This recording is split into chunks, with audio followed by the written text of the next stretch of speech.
Hi, my name's Elyssa Contardo. I'm an interior designer and I've been doing this now for about 16 years. My firm is based in Palm Desert, Southern California, and then we also just opened a location in Park City, Utah. I was always into arts and loved arts in junior high and high school, and I kind of was on the bad path. And I graduated high school super early. I moved out when I was 17. And then I was just working at a sports bar, actually, a high-end sports bar, but a sports bar.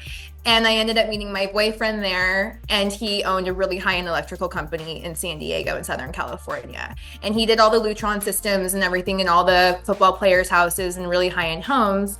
And then he was like, why don't you look into interior design? Because he knew I was artsy and things like that. And then my best friend at the time was looking at advertising. So it was just kind of the timing. And so I went to a school with her that offered interior advertising and interior design. So I ended up looking at the interior design program when she was looking at the advertising, and I just fell into it, and I excelled through school and was one of the, I just needed something that was a creative outlet that I felt passionate about. I had dropped out of 4 semesters in community college in a row. So I just needed that thing, and interior design was it. When you're hiring a designer, it can maybe be a little intimidating. You don't know what to expect. It's this high-end luxury service. And my clients, I think that I end up really connecting with them and that they feel really comfortable with me. Also, we do more interior architecture. My degree was a bachelor's of science in interior design. So I only took 2 residential classes. We excel really far on construction docs and this and that. So we also do work. And my history, I worked on a ton of spec homes, high-end, $10 million spec homes before, more than working with clients directly.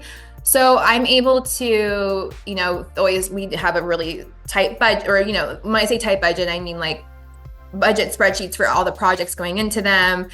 Our construction drawings are very particular. We work really well with contractors and investors as well, because I know how to execute on that end as well to make it more profitable and streamlined for them in the process. Being in the desert, my original demographic was retired, third home, empty nesters. And so working in that clientele, it was much different than a lot of the stuff I saw on Instagram. Mine's about comfort. They're going to be sitting in a dining chair for 3 hours. It needs to be upholstered. It needs to have arms. It's not one of these little wood chairs that I see everywhere that they look great in photos, but are they, are they really practical? And then all my sofas and everything that we, a lot of what we do is custom. So the seat heights have to be a certain height. The fill needs to be, they need to have spring to get back out of. None of the seats can be too angled. So that was my original demographic. And then as things have progressed, I am working with younger families now. And then in Park City, the demographic is younger than Palm Desert, I'd say. It's more 40s, 50s, 60s. And in Palm Desert, it's more 60s to 80s.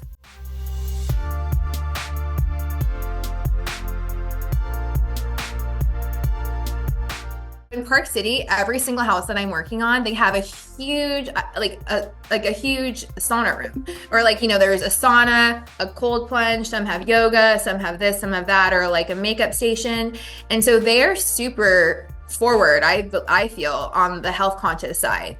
Actually, Park City is in consideration to become a blue zone. Around the world, there's different blue zones, they're called, and this is where people live the longest. And it has to do with their life, their daily activities, their health, wellness, and all that. And so Park City is actually really forward on that. Coming from San Diego and living in Palm Desert, where people have bigger, nice houses, and we always have a theater, we always have a bar, we always have these things. They don't have these really nice wellness rooms.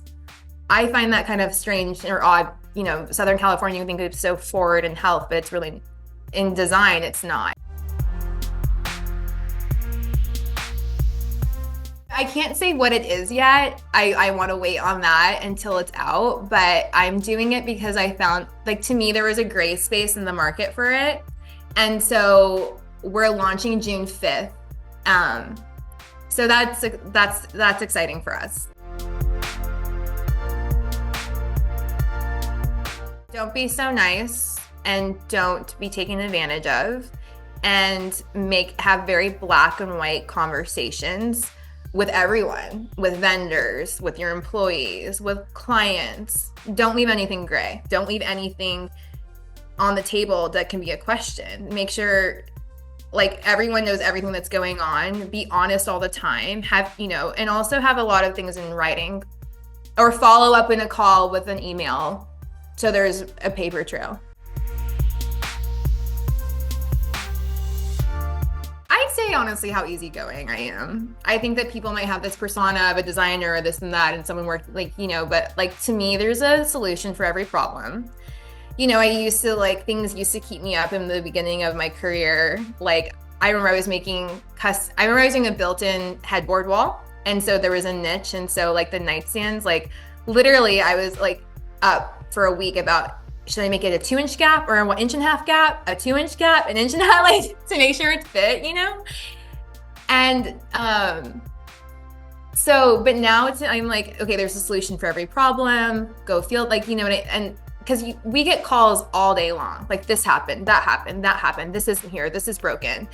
And so if you're reactive to every call, it's way too draining.